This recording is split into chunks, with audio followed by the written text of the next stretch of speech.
안녕하세요. 임강자의 인체 여행입니다. 오늘은 생활 에너지는 수소와 산소의 이별과 재해에 의해서 생산된다. 거기에 대해서 설명을 할까요? 그럼 여기에서 보시면 바로 여러분 여기에 나무가 예를 들어 있다면 여기에 열매들이 있죠.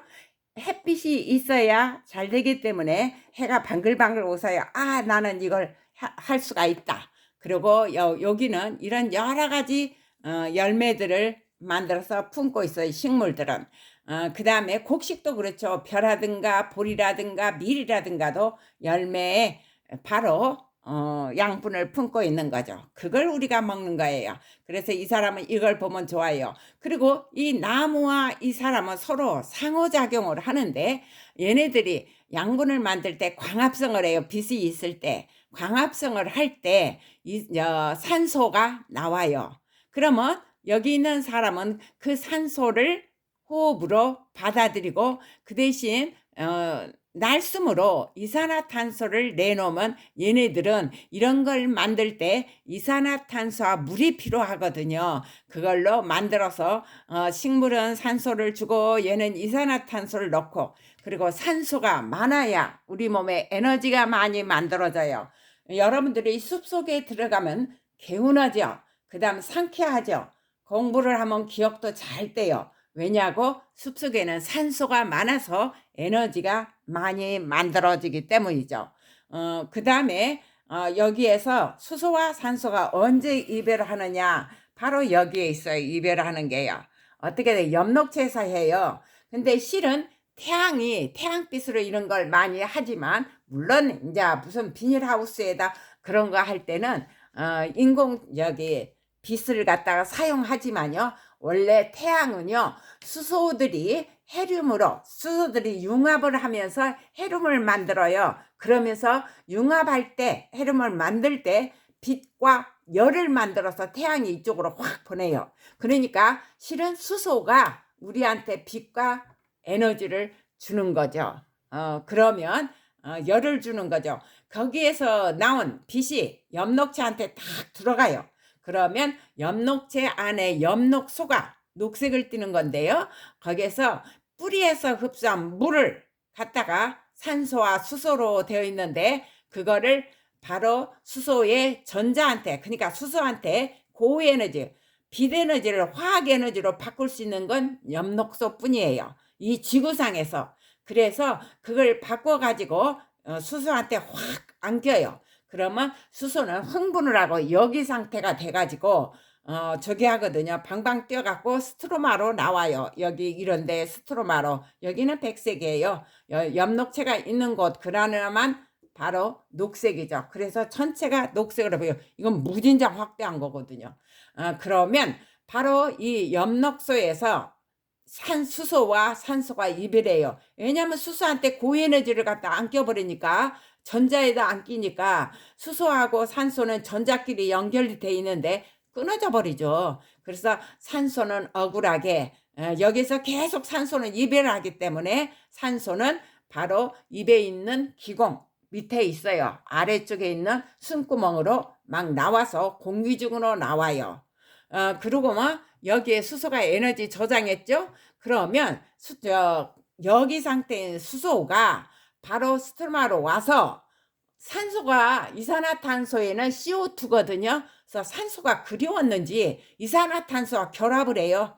결합을 해갖고 유기산을 만들고 유기산이 합쳐지면 바로 포도당이 돼요. 포도당은 여기에 녹아요.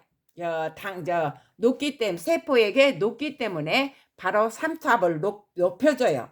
그래서 녹말로 포도당을 막장 구슬을 깨듯이 막 껴요. 끼워가지고 수백 개를 끼워가지고 녹말 분자를 만들어요. 바로 녹말이 여기에 이제 분자들이 있어요.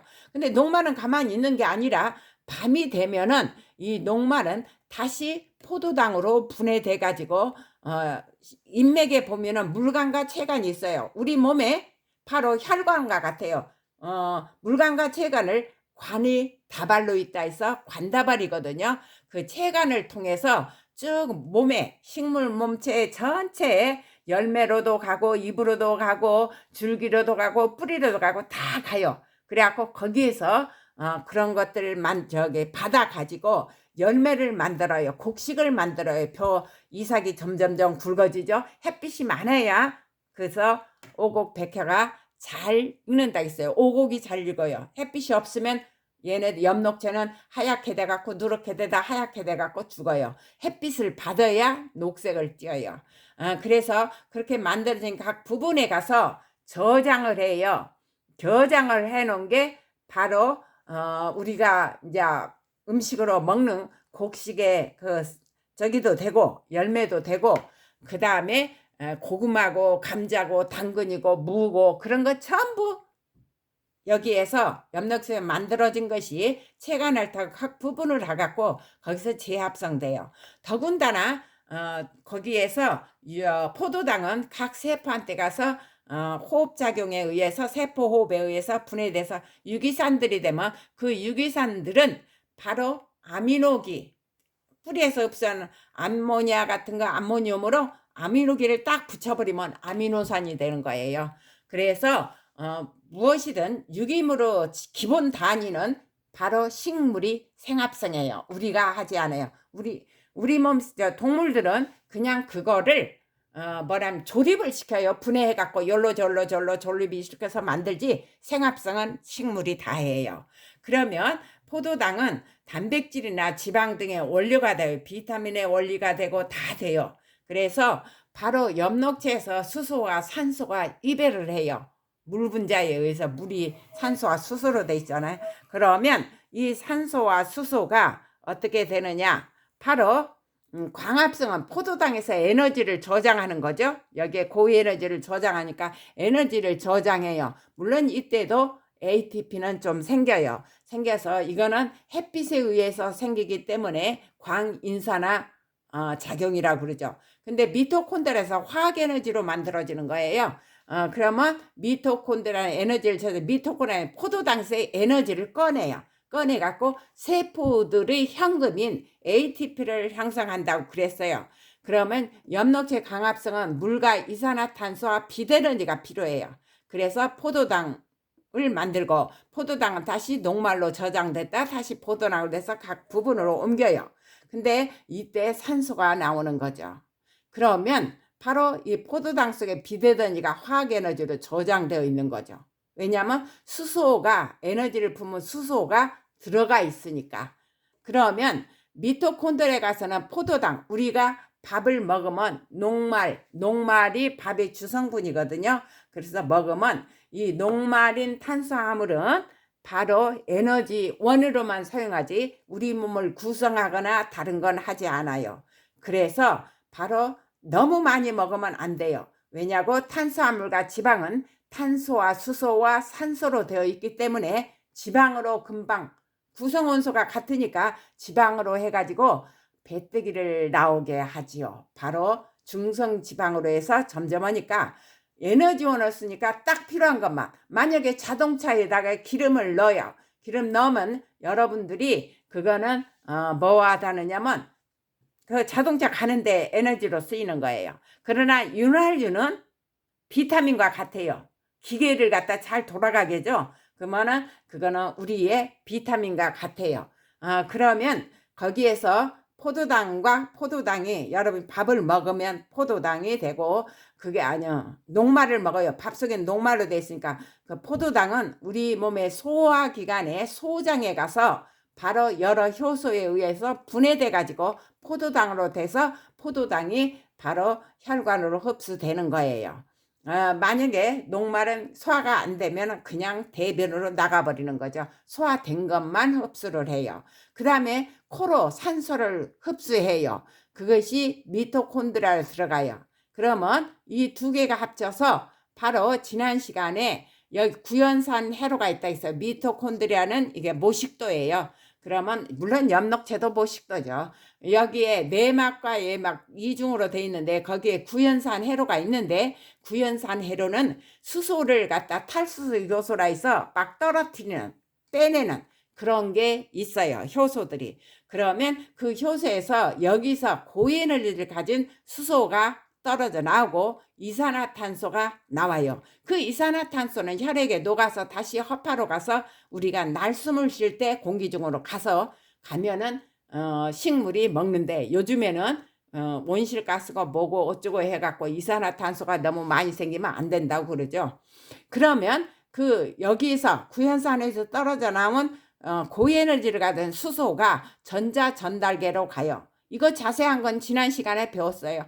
거기 걸 다시 복습하시면 돼요. 전자전달계 하면, 왜냐하면 전자전달은 수소가 수소의 전자에 고에너지가 들어가 있기 때문에 전자를 수소에서 이제 있는 거를 떼어내요. 수소에서 전자를 떼어내요. 그때도 에너지가 나와요. 떼어내니까 에너지가 나오면 그걸로 ATP를 만들고, 전자는 시토크롬이라는 효소에 의해서 막 그게 이렇게 굴러요. 그래가지고 그 시토크롬에는 철이 있거든요. 철이 3가가 됐다가 2가가 됐다 전자를 받고 버리고, 그럼으로써 산화하는 반응이 일어나서 그때마다 수소의 전자에서 에너지가 떨어져 나와요. 이렇게 막장 이렇게 차례대로 굴르니까. 그러면 거기에서 나오는 에너지, 그러니까 수소가 전자에서 계속 에너지를 떨어뜨려 내는 거예요. 그 시토크롬 효소에 의해서. 그리고 왜냐하면은 미토콘드리아는 산소가 없을 때는 구연산 회로로 안 돌아가요.